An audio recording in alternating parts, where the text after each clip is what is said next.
성도 여러분 안녕하십니까? 네. 한 주 동안 특별한 기회로 여러분들과 말씀으로 만날 수 있는 특별한 시간이어서 저에게도 개인적으로 참 행복하고 감사한 시간이었습니다. 이제 이 안식에 하나님께서 주시는 이제 마지막 말씀으로 함께 은혜를 나누겠습니다. 목사님 포인터가.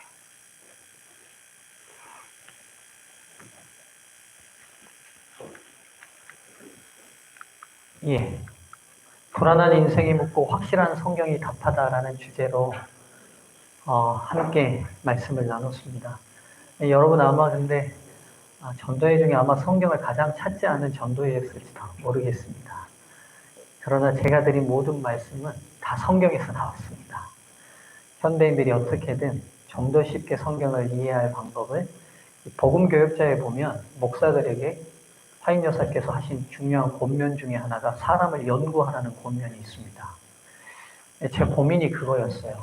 이 복된 복음을 어떻게 하면 현대인들의 딱딱하고 굳은 심령을 깨고 넣을 수 있을까? 물론 성령께서 하시는 작업이지만 저에게 맡긴 영역이 있기에 나름 쉽게 풀어서 복음을 전하다 보니 때로 아마 기존 오랜 재림신앙에 굳건하셨던 장로님들과 집사님들에게는 불편하셨을지 모르겠습니다. 그러나 이 기간이 기존 신자들을 위한 말씀 전하는 시간이 아니라 어떻게든 한 명이라도 더 구원해야 될 영혼을 위한 시간이었으니 널리 양해하시고 이 마지막 시간까지 잘 들어주시면 감사하겠습니다. 영상 하나 보지요. 원숭이가 똥꼬에다가 손을 넣었다가 냄새 맡고, 이해되셨습니까? 이게 이제 처음 보면 잘 이해를 못 하시더라고요. 제가 설명하고 보면 이제 그 다음 웃으시더라고요. 제가 다시 한번 보여드릴게요. 제가 다시 설명드릴게요. 이 원숭이가요, 손가락으로 지 똥꼬에 넣었다가 그걸 냄새를 맡고 놀래가지고 뒤로 자빠지는 영상. 설명 들으셨으니까 이제 영상을 다시 한번 보시죠. 아무 생각 없이 똥꼬에 손 넣었다가 냄새 맡고, 아이고, 지가 독해가지고 이렇게 떨어지는. 자, 인생은 때로 아무 생각 없이 했던 아주 사소한 행동이 그 인생의 방향탄을 돌려놔 버립니다.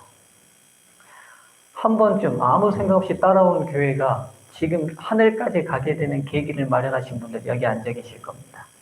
또 한편 아무 생각 없이 저질렀던 한 행동이 하나님과 너무 먼 거리로 떨어지게 되는 곁에 있는 안타까운 분들도 보시게 될 겁니다. 사소한 일은 아무것도 없습니다. 그 작은 결단과 결심과 발걸음이 영혼의 운명과 방향타를 결정합니다. 사랑하는 성도들이시여, 한 주 동안 드린 말씀들 다 잊어버리셔도 괜찮습니다. 그러나 분명한 건 한 가지. 여러분이 들어선 이 복음은 우리의 영혼의 운명에 결정적인 진리가 있는 길임이에요. 그래서 이곳에서 결코 벗어나지 않겠다는, 하나님 굳게 붙들고 살겠다는 결심만은 놓치지 않게 되기를 간절히 바랍니다.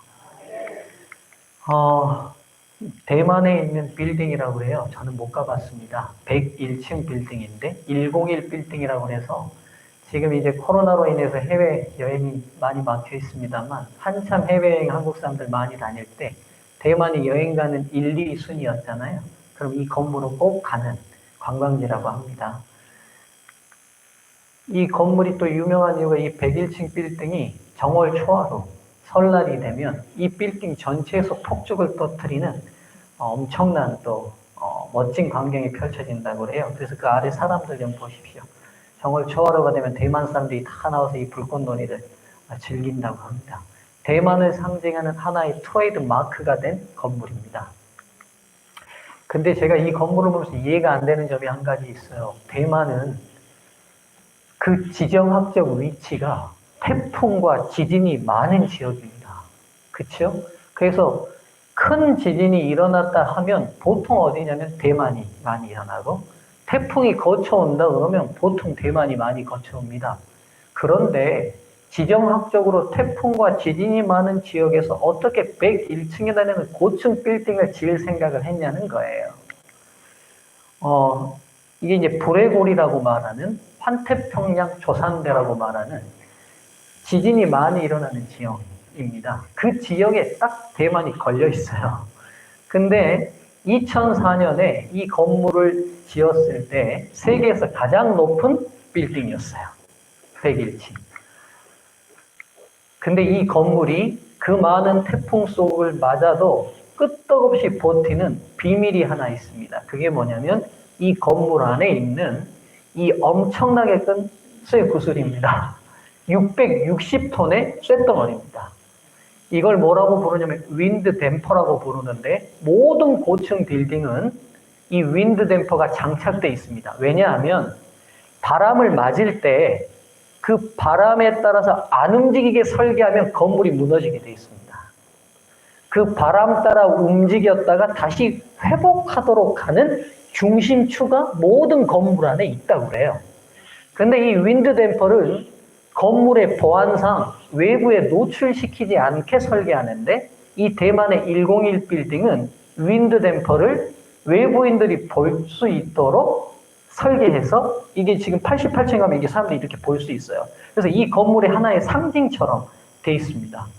그럼 이게 이제 강한 바람이 불어서 건물이 휘청하면 이 추가 휘청하는 반대쪽으로 움직였다가 다시 건물이 제자리로 돌아올 수 있도록 만들어주는 겁니다. 그래서 이 자연재해가 많은 지역에 101이나 되는 101층에 되는 거대한 빌딩이 건재하게 설 수 있는 게 이 안에 이 중심추 때문입니다. 그래서 이 101층, 이 101 빌딩을 가면 이 윈드 댐퍼의 상징으로 이런 인형을 판다고 합니다. 저도 기회가 되면 한번 좀 가보고 싶은데요. 여러분, 인생은 예기치 못한 여러 어려움들로 인해 흔들릴 때가 있습니다. 그치요? 열심히 살았는데 병이 오기도 하고요. 열심히 자녀 교육 잘 시켰는데 애들이 내가 원하지 않는 방향대로 가기도 하고요. 예기치 못한 잘 나갔던 사업이 갑자기 어려움을 당하기도 하고요. 여러 많은 예기치 못한 시련들이 우리의 삶들을 흔들어서 넘어뜨리려고 합니다. 그런 어려움과 시련에 흔들릴 때 우리 인생에서 중심을 잡아줄 윈드 댐퍼가 없을까는 거예요. 어떤 외부적 어려움들이 있어도 그 어려움들의 중심을 잡아줄 우리 내면에 강한 뭔가가 있다면 어려움이 문제가 되지 않지 않겠어요? 그래서 여러분 인생을 살다 보면 동일한 어려움을 당해도 어떤 사람은 그 어려움 때문에 더 굳건한 사람이 있는 반면에 어떤 사람은 쓰러져서 회복하지 못할 때가 있습니다. 사랑하는 성도님들, 오늘 이제 이 마지막 시간에 끊임없이 사단은 우리를 넘어뜨리기 위한 여러 시험들을 줄 것이고 하나님은 그 시험을 허락하실 겁니다. 문제는 그 시련 속에서 절대로 흔들리지 않는 우리 안에 믿음과 신앙의 윈드 댐퍼를 세우는 일이 오늘 하늘 가는 우리 모든 성도들이 이 땅에서 이루어야 할 중요한 방향성입니다.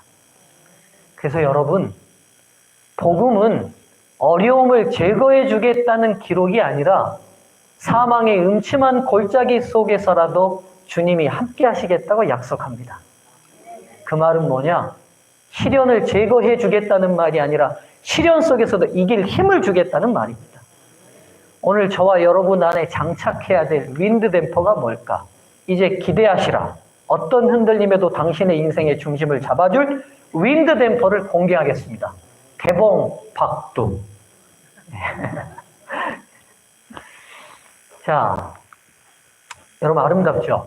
보이십니까? 여기 어딘지 혹시 아세요? 가보신 분? 예, 우리 아이들은 일단 몰라도 대답부터 합니다. 예, 그래서 저런 아이들이 하늘 가는 거예요. 아름다운 곳인데요. 이런 곳입니다. 아주. 예, 누가 하와이라고 했네? 하와이 맞아요. 하와이 본도 섬은 아니라 하와이의 북서쪽에 있는 카우아이라는 섬입니다. 이 섬은 미국의 신혼여행의 1순위에 올라가는 늘 아름다운 섬이고요. 별명이 정원의 섬이라는 별명이 붙어 있습니다. 굉장히 아름답고, 이 섬은 둘레가 한 50km 정도밖에 되지 않는 작은 섬인데요. 섬 중앙에 와우 알레알레라는 산이 있는데 이 산에는 365일 중에 350일이 비가 와요. 그러다 보니까 비가 많이 오다 보니까 각종 하천과 지류가 발달되고 그리고 각종 기암괴석, 약한 부분을 다 쓸어내는 이런 아름다운 기암괴석들을 만들어냅니다. 그리고 그 하천들이 이 섬을 흐르면서 생명수가 돼서 기와 요철을 피워내는 아주 아름다운 섬이라고 그럽니다.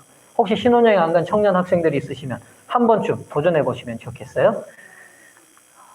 근데 이 1950년도, 지금 정원의 섬이라고 불리는 이 아름다운 섬인 1950년대 이 카우아이 섬은 세상의 모든 불행을 다 모아놓은 것과 같은 섬이었습니다. 첫 번째는 이 섬은 그 당시 약 3만 명 정도의 인구가 있었는데 모두가 대다수 지독한 가난과 질병에 시달리는 섬이었어요. 두 번째는 이 섬은 범죄자, 알코올 중독자, 정신질환자가 드글드글 넘쳐나는 것이었고요.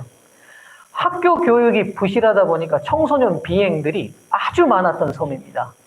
이 1950년대에 그래서 미국의 심리학자들과 미국의 과학자들과 의학자들이 이 고립되어 있는 세상의 불행을 다 모아놓은 것과 같은 이 섬에 대한 관심을 갖고 이 섬을 좀 연구해 봐야겠다고 연구 그룹을 만들었어요. 그래서 이 섬에서 태어난다는 것은 열악한 가정환경, 부정적 사회경제적 조건 때문에 이 섬에 태어났다는 것은 불행을 예약해 놓은 것과 같은 섬이었습니다. 이런 섬에 대한 관심을 가지고 일단의 학자들이 사회과학에 있어서는 두 번 다시 재현될 수 없는 특별한 연구를 시작합니다. 이게 카우아이 섬 종단 연구라는 연구인데요. 이 연구는 이렇습니다. 54년에요. 소아과 의사, 정신과 의사, 사회복지사, 심리학자들의 여러 학자들이 그룹을 만들었어요. 그리고 연구 대상은 1955년에 이 섬에서 태어난 모든 신생아, 미혼모 아이까지 한 명도 예외 없이 다 포함시켜서 이 아이들을 몇 년 동안 추적 조사했냐면 30년 동안 833명을 계속 추적 조사하기 시작했어요. 태어나기 전부터 이 산모와 아이들에 대한 모든 데이터를 아주 자세한 것까지 가정환경 그리고 산모를 상담해 가면서 그 산모의 정신상태, 건강상태까지를 다 체크했습니다. 연구의 목적은 이거였어요.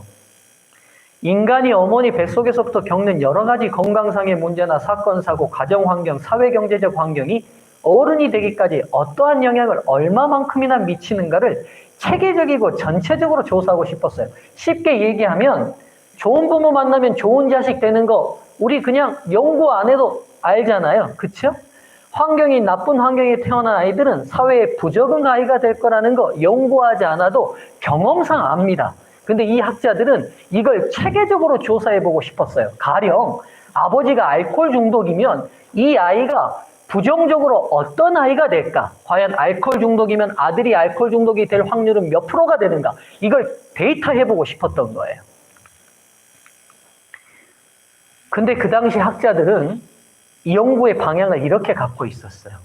어떠한 요인들이 한 인간을 사회적 부적응자로 만들며 그들의 삶을 불행으로 이끄는가 하는 문제에만 관심을 쏟았어요. 무슨 말이냐? 나쁘고 열악한 환경에서 태어나면 그 아이가 나쁜 아이, 사회에 부적응하는 아이가 될 거는 틀림없는데 어떤 영향을 미치는가, 그 나쁜 영향이 어떤 나쁜 영향을 미치는가라는 연구만을 하고 싶었던 거예요.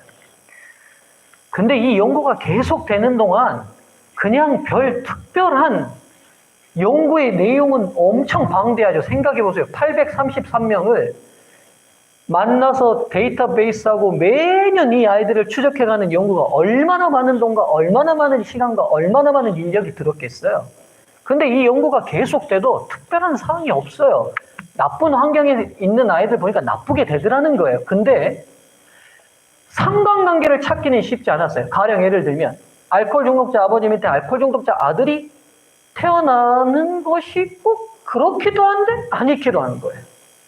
그리고 폭력성이 심한 아버지 밑에서 큰 아들이 또 폭력적인 아들이 또 되기도 하는데 안 되기도 하고 또 폭력적인 게 아니라 알코올 중독으로도 빠지고 이런 연구가 굉장히 난항을 겪고 있을 때 이 연구자 중에 한 명인 심리학자 여자였던 에미 워너라는 박사님이 있었는데 이 박사님은 이 방대한 연구가 분명히 우리가 모르는 굉장히 중요한 뭔가를 줄 거라고 생각하고 연구를 체계적으로 좀 다시 해보기 시작했어요.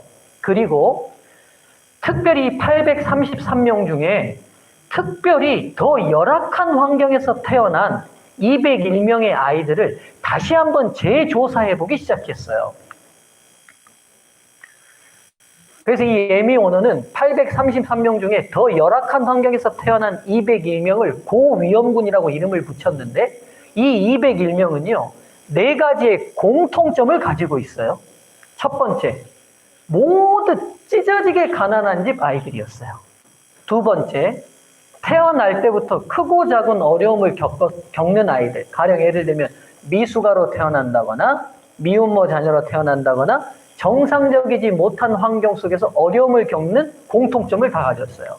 세 번째는 가정 불화가 심해서 부모는 별곳 혹은 이혼 중인 아이였어요. 이 아이들이. 네 번째는요, 엄마 아빠가 혹은 양쪽 모두가 알코올 중독이거나 정신질환을 앓았어요. 그럼 여러분 가만 보세요. 201명이 이 4가지 중에 한 가지를 가졌다고요? 4가지를 다 가졌다고요? 4가지를 다 가졌어요. 그러니까 가령 예를 들면 제가 태어나 보니까 찢어지게 가난한데, 가난할 뿐만 아니라 태어날 때 내가 미숙아로 살까 모를까 해서 건강도 약하게 태어났어요. 그것뿐만 아니라 엄마 아빠가 싸우기 시작해가지고 나는 엄마 밑에 혼자 크고 있고, 근데 그나마 그 엄마가 알코올 중독자든지 정신질환자예요. 이 아이가 어떻게 되겠어요? 여러분 한번 이 201명의 아이들의 미래가 어떻게 될 건지 여러분 보이십니까? 그냥? 예? 보이세요? 오늘도 대답 안 하실 거죠? 예, 괜찮습니다. 뭐 여러분이 제가 여러분 담임 목사가 아니니까 제가 위안이 됩니다. 예. 여러분 앞이 보이죠? 예, 201명이 어떻게 될지 훤히 보입니다. 근데 이 201명의 아이들 중에 에미 워너가 절대로 나오면 안 될 것 같은 아이를 발견합니다. 이 아이의 이름을 가명으로 마이클이라고 할게요. 이 마이클은 16살의 일본계 엄마와 19살의 필리핀계 아빠 사이에서 태어났어요. 그러면 16살짜리 엄마, 19살짜리 아빠가 정상적인 결혼을 했겠어요? 고등학교 때 불장난으로 태어난 거예요. 그렇죠? 그러다 보니까 임신은 돼가고 양가가 결혼을 허락하지 않으니까 엄청난 스트레스 속에 이 아이가 뱃속에서 크다 보니까 2kg 미숙아로 태어나서 정상적으로 살 수 없어서 군대에 있는 군 병원의 열악한 환경에 인큐베이터로 태어나자마자 들어갔습니다. 인큐베이터에서 퇴원해서 보니까 아버지는 한국전쟁에 동원돼서 전쟁 가고 없어요. 그리고 2년이 지나고 나니까 아버지가 돌아왔어요. 그리고 난 다음에 10살이 됐을 때는 밑에 동생이 3명 더 생겼는데 엄마는 가방 싸가지고 미국 본토로 도망가가지고 그 뒤로는 다시는 보지 못했어요. 19살짜리의 아빠가 됐던 아빠는 생활력이 하나도 없으니까 밑에 남겨진 4명의 자녀를 데리고 연금으로 살아가는 아버지 집에 들어갔어요. 할아버지 집에. 생각만 해도 지금 막 그림이 그려지죠. 혼자 연금으로 받는 할아버지가 일 안 하는 아버지하고 딸린 어린 손자 넷을 먹여 살리려니까 그 가정이 매일 어떻게 했어요? 아버지와 할아버지 사이에 불화를 보고 이 아이가 계속 성장합니다. 이 아이가 18살이 됐던, 그러니까 18년이 연구가 진행된 거예요. 그럼 이 마이클이 그 당시 에미 워너를 비롯한 이 연구를 진행한 학자들의 생각 속에서는 이 아이는 분명히 어떻게 돼야 돼요? 세상에 피해를 주는 엄청난 부적응아가 돼 있어야 돼요. 그런데 18살인 마이클이 어떻게 컸느냐? 18살 때 마이클의 성적은 초등학교 때부터 늘 상위권이고 미국 SAT, 우리 수능 시험이죠. 상위 10%에 들었고 전교는 석차 10위 안에 들어요. 전교 석차가. 그리고 인기도 좋아가지고 동아리 대표도 하고 학생회장도 했어요. 그리고 그 당시 이미 미국 본토에 있는 유명 대학에 장학금을 받고 합격을 받아놓은 상태고 교사가 되겠다는 구체적인 본인의 인생의 목표도 있고 인성 테스트를 해보니까 긍정적이고 자율적이고 도덕적이에요. 에미 워너가 이 마이클의 보고를 딱 받고 난 다음에 이 보고는 틀렸을 것이다라고 생각하고 뭔가 조사에 문제가 있다고 조사를 다시 시작합니다. 근데 이 조사 그대로예요. 에미 오너가 여기서 충격을 받아요. 이런 아이가 태어나면 돼요, 안 돼요? 안 돼요. 근데 이런 아이가 이런 가정에서 태어나 버렸어요. 근데 더 놀라운 건 201명의 조사를 다시 해보니까 마이클만이 아니라 이런 애들이 2명, 3명, 4명 있어요, 더. 그래서 201명 중에 아주 중상층의 건강한 부모 밑에서 잘 자란 것 같은 아이들이 몇 프로나 몇 명이나 튀어나왔을 것 같아요, 여러분. 그리고 우리가 기대하는 부적응한 아이는 몇 명이나 됐을까요? 물론 여러분이 잘 모르고 계실 것 같아서 바로 답을 드릴게요. 201명의 문제아는 129명이고요. 마이클과 같이 아주 정상적으로 바르게 큰 아이가 72명이었어요. 에미 오너가 여기서 충격을 받아요. 그리고 이 카우아이 섬의 종단 연구는 연구의 방향성을 완전히 트는 획기적인 연구로 다시 탄생하게 됩니다.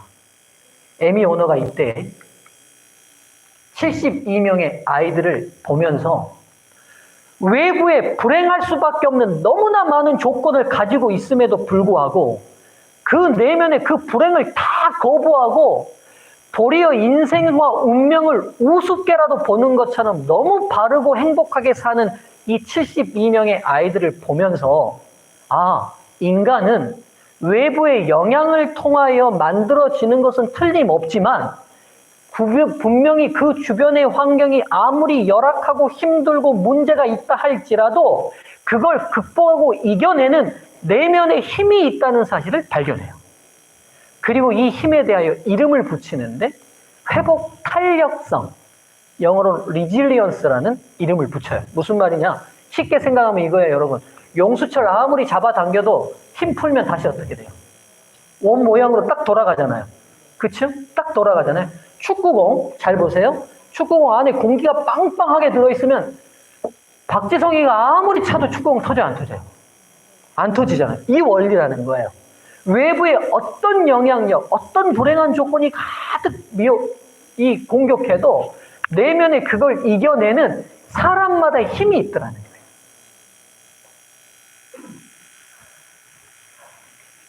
거예요. 이제 제가 이 연구를 설명드린 중요한 결론에 이르게 됩니다. 에미 워너가 궁금했어요. 좋다. 201명의 이렇게 어려운 환경 중에 있는 아이 중에 왜 3분의 2는 그 환경의 영향을 받아서 이렇게 사회 부적응 아이가 됐고 왜 3분의 1 아이들은 전혀 다른 인생의 아이들이 됐을까? 도대체 그들을 나눠버린 또 다른 이유가 뭔가를 찾아보고 싶었던 거예요. 이게 이 연구의 중요한 결론이에요. 그래서 이 72명의 아이들의 공통점이 뭔지를 에미 오너가 연구하기 시작합니다.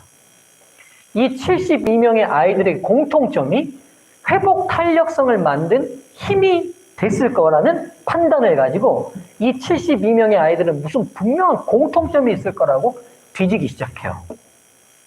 그리고 드디어 찾게 됩니다.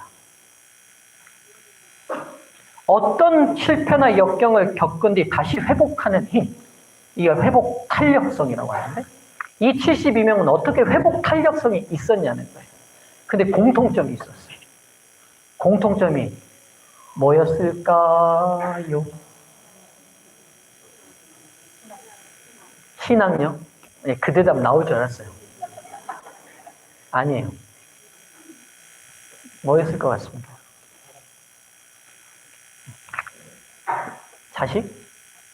자신감? 그러니까 이 회복 탄력성이 자신감이잖아요. 그러니까 그게 어디서 왔냐? 이 회복 탄력성이라는 게 우리가 좋아하는 거 다 집어넣으면 돼요. 자존감, 자신감, 의지, 결심. 이게 다 회복 탄력성이에요.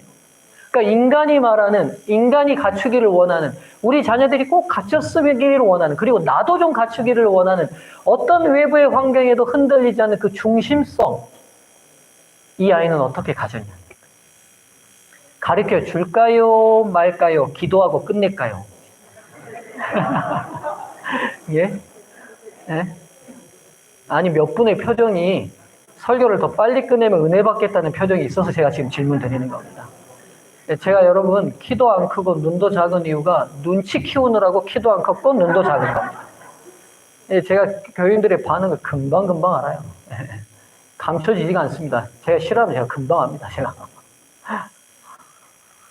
그래도 왔으니까 말씀드려야겠죠. 이 72병의 아이들은 한 가지 공통점이 있었어요. 이겁니다. 아이의 입장에서 무조건적으로 이해해주고 받아주는 어른이 한 명 이상 있었어요. 그게 엄마 아빠가 아니었어요. 왜냐면 이 아이들 자녀 자체가 엄마 아빠가 그 역할을 못하는 사람들이니까.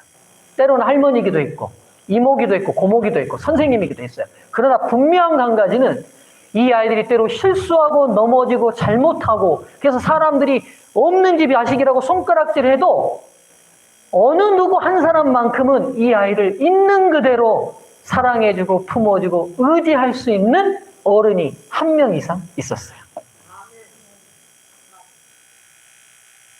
이 엄청난 연구의 결론은 우리가 너무나 잘 아는 결론이에요. 사람은 사랑으로 산다는 거예요.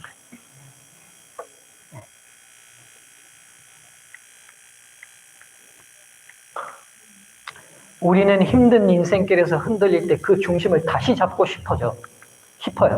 그래서 어떻게 해요? 우리를 있는 모습 그대로 사랑해주고 수용해줄 존재를 찾습니다. 그렇죠? 나를 사랑해줄 사람을 찾고 나 있는 모습 그대로 좀 기대면 이해해주고 용서해줄 사람이 필요해요. 근데 여러분 사람한테 그렇게 기대보면 그 기대에 부응하는 경우가 많습니까? 실망 줄 때가 많습니까? 다들 경험이 있네요. 이럴 때 옆분 보시면 안 된다고 제가 말씀드렸어요. 이럴 때 남편 보면 안 돼요. 아내 보면 안 돼. 설교 듣고 가서 부부싸움 납니다. 그러면. 자, 저를 보십시오. 맞습니다. 예를 들어보죠. 부인이 열심히 국을 남편을 위해서 국을 끓였는데 그날따라 좀 소금이 많이 들어갔어. 그래서 여보 국이 좀 짜요 이렇게 말했어요. 이 말은 뭐냐면 국이 짜다는 걸 미리 알려주고 싶은 거예요. 여보 비록 국이 좀 짜지만 내가 사랑으로 끓인 거니까 좀 받아줘요 이 말이에요 지금. 그 말이잖아요. 그렇잖아요 여자들. 그렇죠? 근데 거부하는 남편들이 이렇게 말해요. 조금 짜기는 짜다 못해 쓰다 써 이렇게 말해요. 좀 문학적으로 거부하는 남편이 이렇게 말해요. 염전에 풍년 났냐? 이렇게 말해요.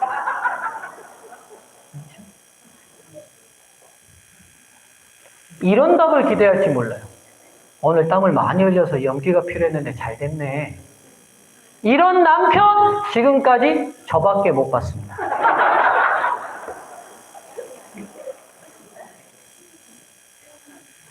자, 남자 성문님들 잘 들으세요. 우리가 예수 그리스도를 개인의 구주로 영접했다는 증거가 뭡니까 도대체? 옆 사람이 아주 작은 것 하나 수용해달라고 사랑으로 받아주라고 사랑으로 좀 기대고 싶다고 하는 거 못 받아주면서 우리가 복음으로 거듭난 겁니까? 예수 믿는 진짜 예수 제자들입니까? 제가 여러분 복음의 이런 한계성을 볼 때 제가 답답해요.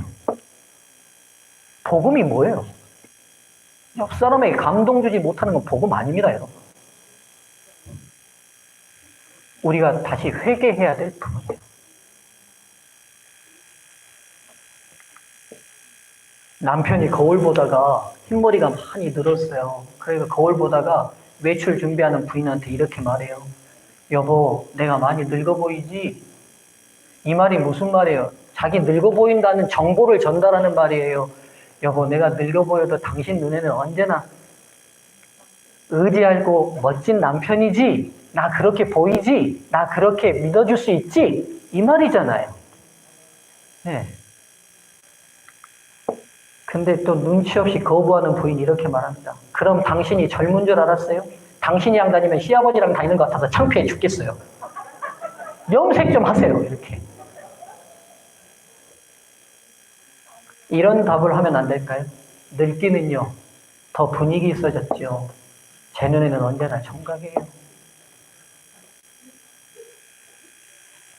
문학적인 남편은 여기서 한마디 더 합니다.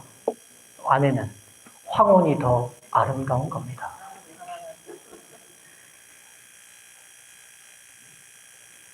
그리스도의 복음이 좀 우리를 이렇게 만들면 안 될까요?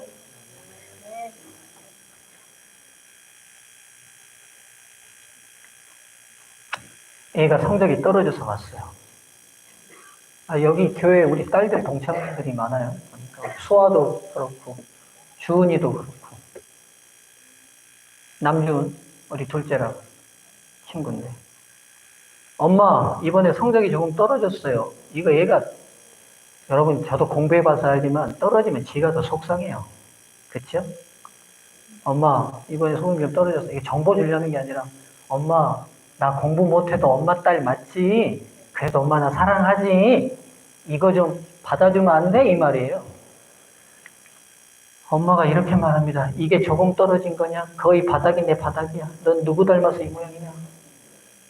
그쵸? 그리고 여기서 한마디 더 합니다. 또 엄마는 옆에 신문 보고 있는 아빠를 딱 보면서 아이고 지 애비 닮아갖고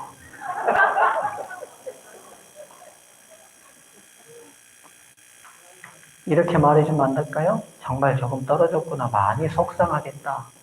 기회는 또 있으니까 너무 실망하지 마라. 엄마는 널 믿는다. 여러분 실은 근데요. 우리 일상에서 밑에 답들 다 원하는데 죄송하지만 저도 밑에 답처럼 잘 못해요.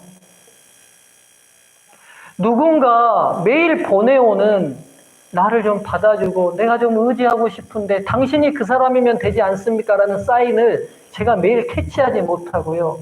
나도 힘들고 어려워서 나도 쓰러지겠는데 누구를 받아주고 누구를 의지하겠어요. 그래서 우리가 인생에서 바람을 맞으면 다 쓰러지는 거예요. 여러분 이제 우리 일을 위해 준비된 인생의 윈드 댐퍼를 다시 여기서 정립하고 오늘 성전을 떠나시면 좋겠어요. 누가 15장 11절에서 24절은 탕자의 귀환의 이야기가 나와요. 참 성경에 아름다운 비유와 예화가 많이 있지만 참 너무나 아름다운 비유예요. 제가 본문 다 읽지 않겠습니다. 여러분 다 많이 아시는 이야기입니다. 인자하고 사랑 많은 부자 아버지 밑에 2명의 아들이 있는데 둘째 아들이 아버지한테 재산 달라고 그러는데 고대 사회에서는 살아있는 아버지에게 재산을 달라는 말은 곧 뭐와 똑같은 말이야. 아버지 빨리 죽으십시오. 나와 동일한 말입니다. 사랑으로 키워낸 아들이 이 모양일 때 아버지의 마음이 얼마나 무너지고 억장이 무너지겠어요. 대놓고 빨리 죽으라고 달라드는 아들 두신 적 있어요, 여러분? 그런 아들 아무도 안 두셨을 거예요. 대놓고 빨리 죽으라고 하는 자식 두신 분들 아무도 없을 건데 성경에 나오는 이 아버지의 이 아들은 대놓고 빨리 죽으라고 달라들어요. 근데 이 아버지가 그 말 듣고도 아무렇지도 않게 아들이 원하는 대로 재산을 정리해서 아들 몫으로 줍니다. 여러분 보세요. 이 떠나는 아들 표정 좀 보십시오. 이놈이 속이 있는 놈입니까? 없는 놈입니까? 이놈이 사람입니까? 짐승입니까? 예? 표정 좀 보세요. 아버지 빨리 죽으시오. 해놓고 그 돈 받아고 떠나는 아들 표정 좀 보십시오. 이런 아들 기다려야 합니까?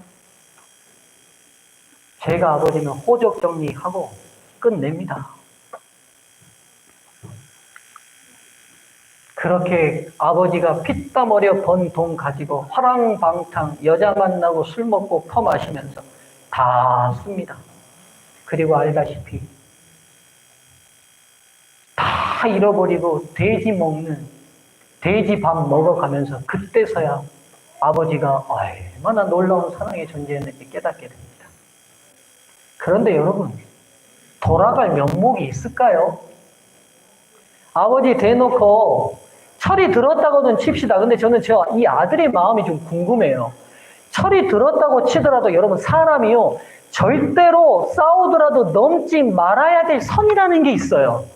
그렇잖아요. 최종 마지막 선이라는 게 있거든요. 근데 자식이 아버지한테 빨리 죽으시오 라고 말했는데 이건 이미 선을 넘은 겁니까? 안 넘은 겁니까? 아버지 재산 조금만 좀 주시면 안 돼요? 선을 지키면서 하는 요구사항과 선을 넘어버린 요구사항이 있어요. 아버지의 관계를 이미 끝내겠다는 발언이 있어요. 여러분들 돌아간다는 게 말이 됩니까? 지가 양심이 조금이라도 있으면 돼지 열매 먹으면서 펑펑 울면서 평생 후회하고 회개하고 살 일이지 돌아갈 용기가 어떻게 납니까? 근데 왜 돌아갔냐고요? 중요한 건 이 아들에게 있지 않아요. 아들이 평소에 봐왔던 아버지의 모습이 종들을 다루거나 인생을 살아갈 때 자기가 철딱서니 없이 집에서 살 때 아버지가 말썽 많은 종들을 대할 때 언제나 그들을 자기가 봐도 절대로 용서 못할 종들도 포용해주고 또 용서해주고 또 용납해주는 아버지를 봤던 거예요. 그러니까 뭐가 생긴 거예요? 돌아갈 용기가 생긴 거예요. 그래서 뭐라고 얘기해요? 얘 말에 힌트가 있어요. 내가 돌아가서 더 이상 아버지 아들이라 말하지 않고 종처럼 여겨달라고 말하겠다. 이 말은 뭘 의미하냐면 평소에 아버지가 종들을 어떻게 취급했는지 얘가 봐온 거예요. 종을 종으로 취급한 게 아니라 아들 그 이상으로 포용하고 따뜻하게 맞이했던 그 아버지가 비록 아버지 죽고 빨리 죽고 그 재산 주시오라고 말했던 나조차도 받아줄 만한 넉넉한 사랑의 존재라는 사실을 이 아들이 다시 기억해낸 거예요. 그래서 돌아갈 용기가 생긴 거예요. 그러니까 돌아갈 용기는 이 아이에게 있었던 게 아니라 아버지에게 있었던 거예요. 아버지가 제공해줬던 거예요. 아버지 모습이에요. 언제나 동구방 망대 위에 제일 높이 올라가서 아버지 빨리 죽고 재산 주십시오라는 이 선을 넘어버린 자식, 자식 같지도 않은 자식, 종만 또 못한 자식, 남보다도 더 못한 자식, 집에서 키운 가축봐도 못한 이 자식 오기를 세월이 지나도 기다리세요. 그리고 성경은 말하죠. 상거가 아직 먼데 사람 식별이 불가능함에도 불구하고 아버지는 그 아들을 알아봐 버려요. 왜요? 매일 머릿속으로 꿈으로 그렸거든요. 우리 아들이 올 거라고. 머릿속으로 그리다 보니까 그 머릿속에 그린 모습이 육안으로는 식별을 못해도 마음의 눈으로는 식별이 돼버린 거예요. 아들의 그림자를 보고 끌어안습니다. 이게 우리 하늘 아버지입니다. 이게 우리 하늘 아버지. 여러분, 이런 하늘 아버지가 우리 마음 안에 장착되어 있다면 이 하나님의 사랑이 우리를 이렇게 포용하는 하나님이 내 아버지라는 사실을 우리가 매일 성령을 통하여 매일 새롭게만 인식하고 산다면 지금 여러분이 겪고 있는 어려움, 실은 어려움이 아니라 이것엔 풍랑과 달게 더 빨리 갑니다. 더 하늘에 더 빨리 가는 지름길이 되는 겁니다. 제가 목회를 나갔는데요. 한 3년 차쯤 됐습니다. 제가 어제 말씀드렸던 그 조그마한 교회에서 목회하는데 거기에 우울증을 앓고 있는 중년 여성이 한 분 계셨어요. 몇 안 되는 교인 중에요.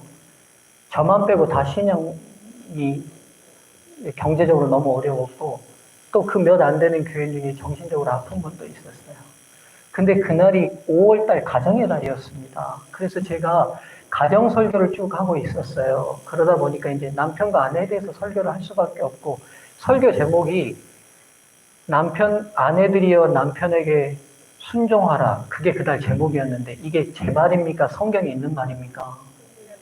성경에 있는 말씀이잖아요. 제가 그래서 이제 남편들을 우리가 어떻게 존중하고 쭉 얘기해야 되는데 그 마음이 아프신 성도 한 분이 얼굴이 불그락 제 설교를 와 이렇게 거부하고 있다는 게 제가 막 느껴져요. 그런다고 해서 설교를 멈출 수도 없고 계속 쭉 하는데 이분이 갑자기 손을 번쩍 들더니만 목사님 질문 있습니다. 그래요. 설교 중에 질문 받기는 이제 그때가 처음이에요, 제가. 그래도 이제 당황하지 않고 제가 성도님 제가 설교를 근데 제가 질문을 받았네요. 뭐가 궁금하십니까? 그랬더니만 부인 때리는 남편도 존경해야 됩니까? 그래요. 여러분 그럴 때 뭐라고 대답하셔야 됩니까? 예? 어려운 질문은 대답 안 하는 게 상책입니다. 네. 근데 여러분 어려운 질문 받으면 굳이 대답하려고 그러지 마세요. 그래서 제가 이 뒤에 아내들에 대한 남편들에 대한 권면의 말씀도 있으니 말씀을 좀 더 들어보십시오 했어요. 근데 이분이 이미 그 마음이 격정이 돼가지고 제 설교를 뒤에를 들을 마음이 없어요. 그러고는 뒤에서 막 하는 소리가 제 설교, 마이크 대는 설교 소리를 압도해버리기 시작해요. 그러니까 그 몇 안 되는 교인 중에 몇 자모가 있었는데 앞에 앉아있는 자모가 그분이 너무 격해지니까 돌아서서 내 설교가 안 들리니까 목사님 설교 듣게 좀 조용히 좀 하세요. 그랬어요. 그랬더니만 이분이 들고 있던 성경 깜박을 들고 쫓아서 그 사람 뒤통수를 사정없이 때려버려요. 제가 지금 뭐하고 있는데? 거룩한 성령의 임재를 기대하고 말씀 중인데 그렇게 때리고 고래고래 고함을 지르고 더 때리려고 그래 그냥 막 뜯어 말리고 설교 시간에 난리가 났어요. 그러면서 교회는 이 교회 다시 난다냐 막 그러면서 이제 막 이제 남자 집사님 한 분 계셨는데 그나마 그 집사님 계셔서 망정이지. 그 집사님 이제 막 뜯어서 말리니까 이제 나가서 이제 갔어요. 그날 이제 어떻게 설교를 마쳤는지 모르고 이제 밥을 먹는데 참 우리 교인들 어떤 때 보면 너무 순수하고 너무 속 없어요. 밥을 잘 먹습니다. 참 우리 교인들은 진짜 내가 보니까 다 하늘 가겠어. 어린아이 같아. 나는 여러분 옛날 어른들이 속상하면 밥알이 뭐 씹는 것 같더라? 예, 옛날 어른들이 전쟁통에 남편 죽고 자식 죽고 했을 때 그 심정이 어떻겠어요? 그러니까 밥알을 넘겨도 그게 모래알 씹는 것 같았을 것 같아요. 제 마음이. 여러분 아직 그런 경험 안 해보신 분들 꽤 있으실 텐데. 제가 그날 다 교인들이 밥을 먹고 그래서 밥을 넘기는데 서걱서걱 하는데 돌멩이를 씹는 것 같아요. 목구멍으로 넘어가질 않아요. 문제는 그분이 미워서가 아니라 내가 너무 초라한 거예요. 하나님 말씀이 선포되는데 거룩한 영이 임재해서 말씀이 선포되는데도 불구하고 이 말씀이 얼마나 가벼우면 이 예배가 이렇게 돼버릴까? 이 문제가 그분의 문제나 교인의 문제가 아니라 내 자신이 문제인 거예요. 집에 돌아왔는데 목회 안 하고 싶어요. 못하겠어요. 안 하겠는 게 아니라 못하겠어요. 내가 이래서 무슨 교인들을 하늘나라로 인도해. 제가 한없이 깔아앉는 거예요. 얼마나 제 자신이 초라한지 비참해요. 부인 얼굴도 똑바로 못 보겠어요. 나한테 왜 시집 왔는가 싶고. 그렇게 한 주가 지나고 그 다음 주가 됐어요. 교회 가야 돼요, 안 가야 돼요? 알기는 잘하는데 여러분 왜 부부싸움 교회 안 해요? 아는 대로 좀 하세요, 좀. 여러분 기억하세요. 교회는 마음이 편해서 오는 거 아니에요, 여러분. 인생에서 해결 안 되니까 여기 와서 해결받으러 오는 거죠, 여러분. 뭐 편하는데 사람들이 그렇게 말해요. 아이고 나 요즘 뭐 마음이 불편해서 못 다니겠네. 교회 잘못 다니는 거예요. 마음 편하시는 때는 동창회 가시는 거예요. 인간의 힘으로 도저히 안 되니 하나님 나 살려달라고 오는 게 이곳이에요. 그러니까 싸우면 더 오세요. 싸우면 더 일찍 와야 돼요. 더 일찍 와서 엎드리셔야 돼요, 성전에서. 그래야 주님이 살리시죠. 그래도 어떻게 해요? 목사인데 교회 가야죠. 교회 갔어요. 근데 그 몇 안 되는 교인 중에 남편이 도박에 빠져가지고 도저히 같이 살 수 없는 지경을 당한 젊은 자모가 있어서 어쩔 수 없이 남편의 빚이 이제 막 압도해서 부인도 못 살고 다 못 살게 생겼으니까 법적으로 정리를 했는데 아이를 남편이 데리고 갔는데 그날 안식일에 그 아이를 데리고 아이들 둘인데 데리고 자모가 교회를 왔어요. 그래서 아이고 그 아이 왔냐고 우리가 이제 환영하고 했는데 안교가 딱 시작되는데 그 남편하고 시어머니가 교회 뒷문을 열고 딱 들어와요. 애를 뺏으러 온 거예요. 안교 시간에 양가가 아이를 사이에 놓고 싸움이 붙었어요. 밀고 댕기고 아이는 울고 보고 난리고 엄마는 안 주겠다고 하고 아빠하고 시어머니는 끌고 가겠다고 하고. 안교를 진행할 수가 없어요. 그래서 제가 그 남편을 뜯어 말려가지고 기도실로 데리고 들어가서 아이고 배우신 분이 이렇게 하시면 되겠냐고. 그래서 이제 또 생각은 이제 죄송하게 됐다고 그래요. 일단 우리가 예배 드려야 되니까 예배 마치고 좀 대화를 해보자고. 그래가지고 이제 나가 있으니까 우리 그 당시 교회가 3층 건물에 세대로 있었거든요. 저 계단에 두 분이 딱 앉아 계시고 예배가 또 시작됐어요. 제가 무슨 설교를 어떻게 했는지 모르겠어요. 딱 설교가 마침과 동시에 축도가 끝나니까 또 들어와서 얘 끌고 가겠다, 안 준다, 싸움이 붙었어요.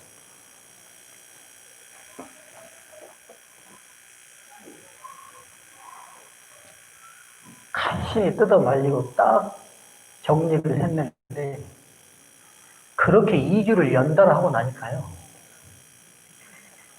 목회를 진짜 도저히 못하겠어요.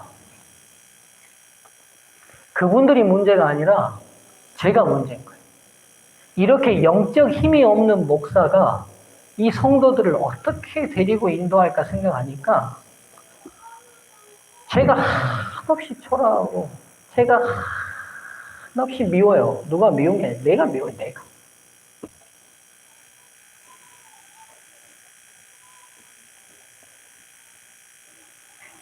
근데 지금 제가 어디 서 있어요?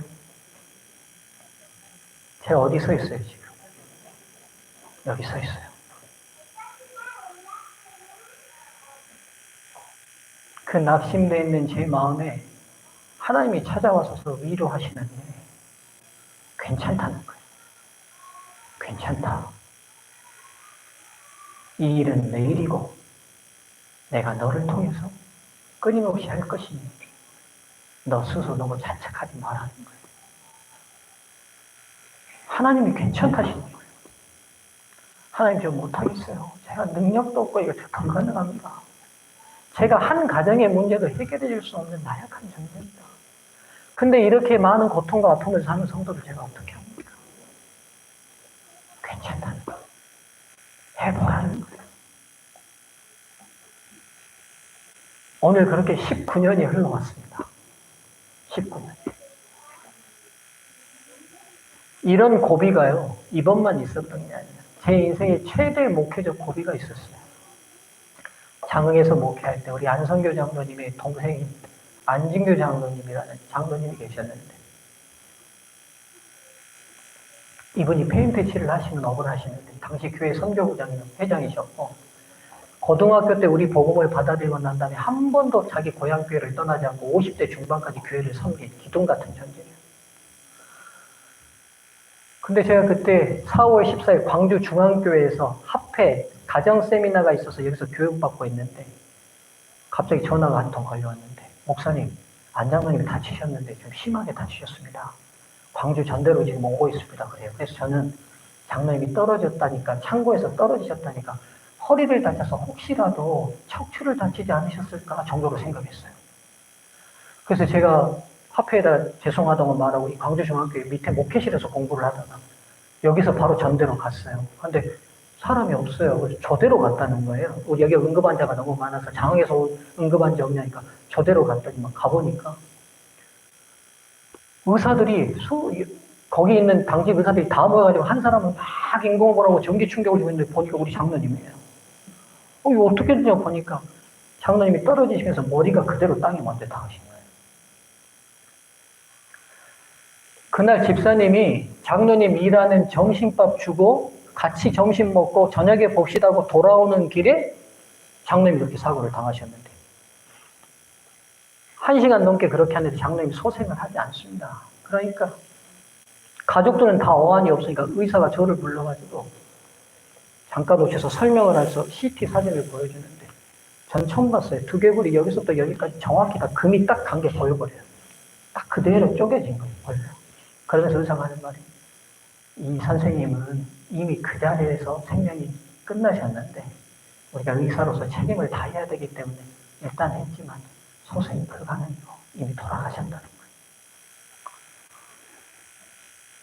거예요. 제가 그냥 저도 정신이 없어요. 그래서 밤늦게 장로님을 이제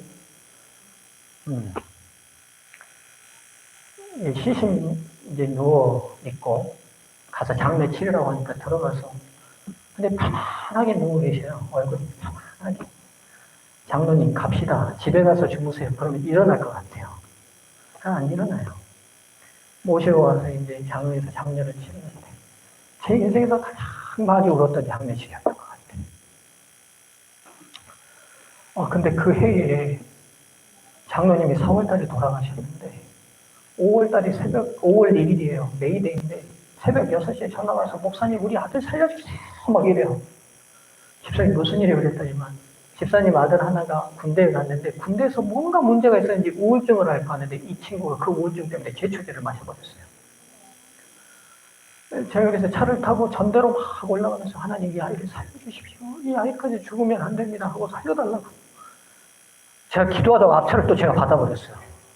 제가 앞차를. 근데 뭐 아픈지도 모르겠어요. 차는 많이 상했는데 뭐 경황이 없어요. 그래가지고 이제 가서 이제 아이하고 만나고 내려왔는데 다행히 이 아이는 살았어요. 근데도 그 뒤에 자살 시도를 또 2번을 더 했어요.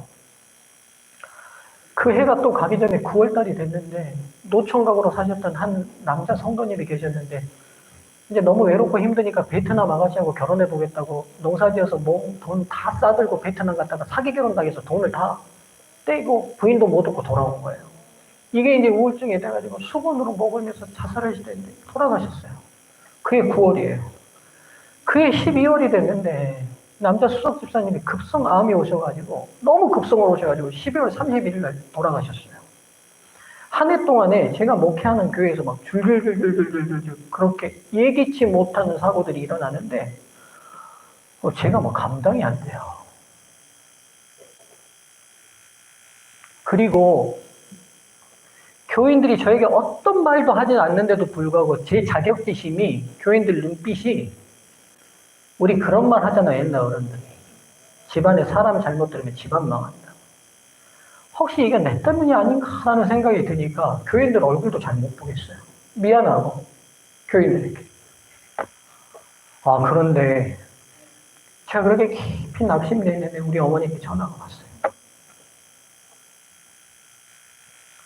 그리고 어머니가 뭐라고 그러시냐면 별 말씀도 안 하시고 이 목사 잘못이 아니야 그러시는 거예요. 근데 그 말이 저에게 성령의 위로였어요. 그리고는 그 다음 말씀이 더 중요해요. 오직 예수. 성도들이 많이 낙심되어 있을 것이니 말씀을 보자. 그래서 살아계신 예수님을 계속 높이라는 것. 제가 여러분, 그래서 여러분에게 왜 아멘 안 하세요? 왜 대답 안 해서 이렇게 하는 습관이 그때 생긴 거예요. 장흥교회 목회한 그 기점으로 제가 생겼어요. 어느 누구 하나 제 설교 듣는 사람 졸고 가고 싶게 만들고 싶지 않아요. 그게 마지막일지 모르니까. 그래서 여러분, 막 표정이 막 말씀을 거부하고 있는 것 같으면 제가 애가 달아요. 저 영혼에게 오늘 하나님 마지막 호소일지 모르는데 왜 저렇게 마음 닫고 있을까? 왜 저러고 있을까 생각하면 그래서 제가 설교를 마치면 온몸에 기운이 다 빠져요. 제 온 길을 다 태워서 말씀을 전해요.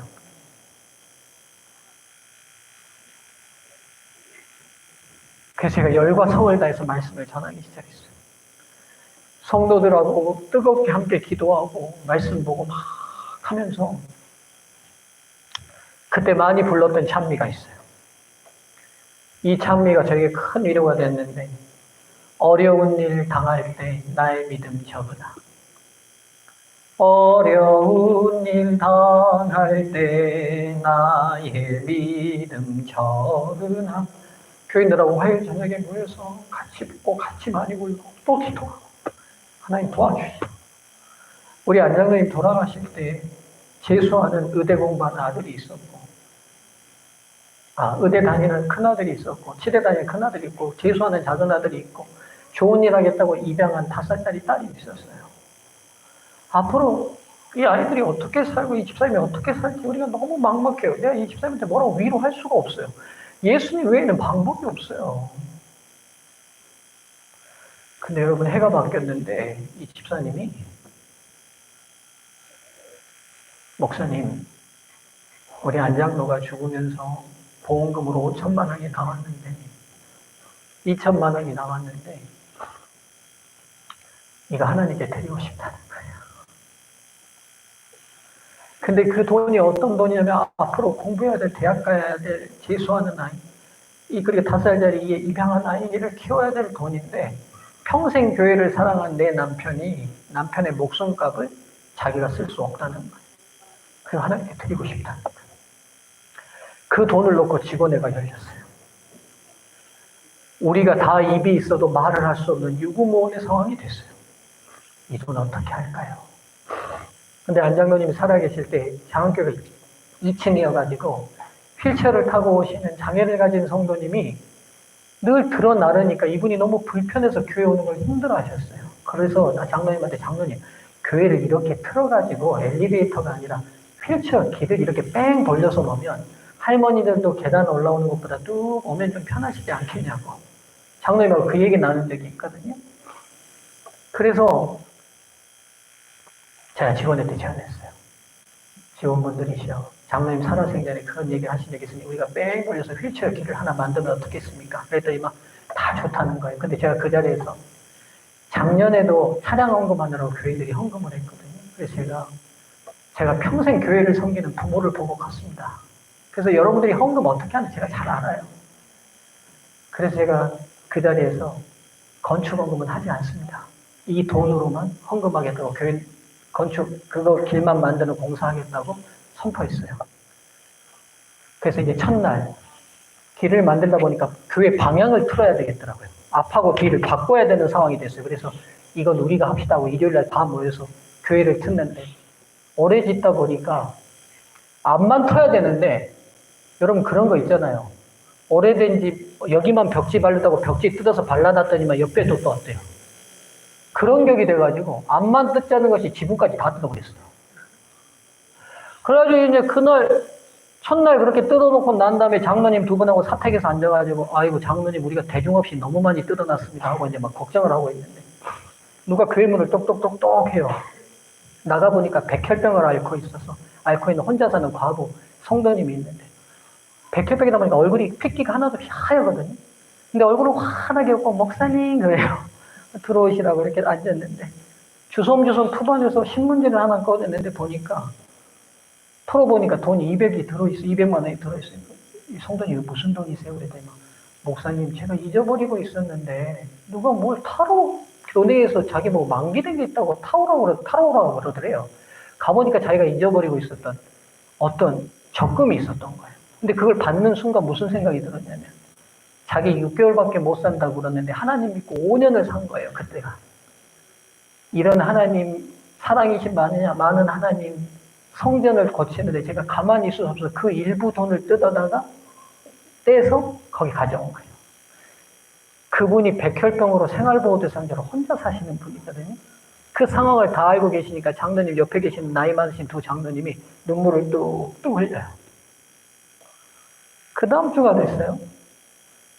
전화가 따르릉 금요일인데 걸려왔는데 목사님 그래요. 한 집사님이세요. 예 집사님 그랬더니만 무슨 일이세요? 그랬더니만 장흥교회에 유명한 집사님 두 내외가 있는데 장흥에서 제일 유명한 무당집 딸하고 장흥에서 제일 유명한 단골레집 아들이 결혼을 했어요. 근데 그 집사님 내외가 우리 교회 집사님이세요. 근데 그 시어머니가 강신무였습니다. 진짜 귀신이 오는. 그래서 잘 맞췄어요. 그래가지고 아기가 들어오고 처녀가 들어오고 여러 명이 번갈아서 들어온대요. 근데 이제 이 시어머니를 모시면서 얼마나 힘들었겠어요. 그러니까 이 시어머니도 근데 나중에 예수님 믿고 돌아가셨거든요. 법당 다 불태워버리고 작은교회 교인들하고 다 가서 법태우고 이분도 예수님 믿고 돌아가셨는데 우리 다 이 어머니가 마지막 돌아가시기 전에 예수님 믿고 침대 빡 받고 난 다음에 제정신이 돌아오니까 너 나 모시느라 고생 많았다고는 차고 있었던 금 한 양 목걸이를 유품으로 주신 거예요. 근데 이 집사님이 성경을 읽다가 출애굽기에서 성전을 짓는데 귀걸이와 목걸이를 자원하여 기쁘게 드리는 장면을 읽은 거예요. 그걸 딱 읽다가 지금 성전 고치는데 내가 가만히 있으면 안 되겠다 싶어서 하나님, 목사님 이거 내가 드려도 될까요? 그래요. 집사님 기도해 보시고 그게 하나님 원하시는 것 같으면 집사님 원하시는 대로 하세요. 그랬더니 그때 한 양을 더 받는데 103만 원이 내가 가격 안 잊어버리네요. 이렇게 해서 매주 저 성도들이 헌신을 하는데 6천만 원이 넘게 헌신이 되는 거예요. 그리고 다 마쳤는데 공사를 딱 다 마치고 선교 60주년을 딱 맞이했는데 200만 원이 통장에 딱 나와요. 근데 그에 놀라운 일이 생겼어요. 제가 장흥에 첫 부임 받을 때의 성도들이 11조가 제가 전임자에게 보고 갈 때 3천만 원이었거든요. 그해 성도들이 11조가 1억을 돌파했어요. 그리고는 그해 우리가 60주년을 얼마나 기쁘게 하고 그 다음에 선교가 되는데 그때 장흥교회가 화폐가 100+, 평균 출석세 100명이 넘는 정책을 했는데 그 해에 100명이 넘었어요. 돌파를 했어요. 광주 중앙교회 성도들이시여, 이 성전지면서 이런 경험을 여러분 많이 하셨을 것인데요. 제가 드리고 싶은 말씀의 요지와 핵심은 오직 예수를 의지하고 그분이 우리의 윈드 댐퍼가 되면 어떤 어려움도 분명히 기회가 되고 축복이 되더라는 거예요. 제가 그 경험 이후로 지금도 목회하면서 쓰러지고 넘어지는 많은 경험이 있지만 한 가지 확신이 있어요. 우리 주 예수 그리스도 아버지 품에 안기는 이상 이 위기는 다 축복으로 바뀔 것이다. 광주중앙교회 성도들이시여, 제가 여러분들이 분가한 교회 목사를 하고 있습니다. 여러분들의 열심과 헌신으로 분가되어 지금 서구 지역에 많이 성장하는 서중앙교회가 목회하고 있어요. 여러분들의 기도와 여러분들의 사랑의 헌신으로 세워진 교회예요. 많이 지치시고 힘드셨으리라고 생각됩니다. 이제 힘이 많이 빠지셨을 수도 있으실 것 같아요. 근데 여러분, 우리의 나이와 우리의 힘과 관계없이 우리 주 예수 그리스도는 지금도 변함없이 강력한 존재이십니다. 우리가 하나님께 의지하는 한 그분이 우리를 새 힘을 얻게 하시고 변화시키실 것입니다.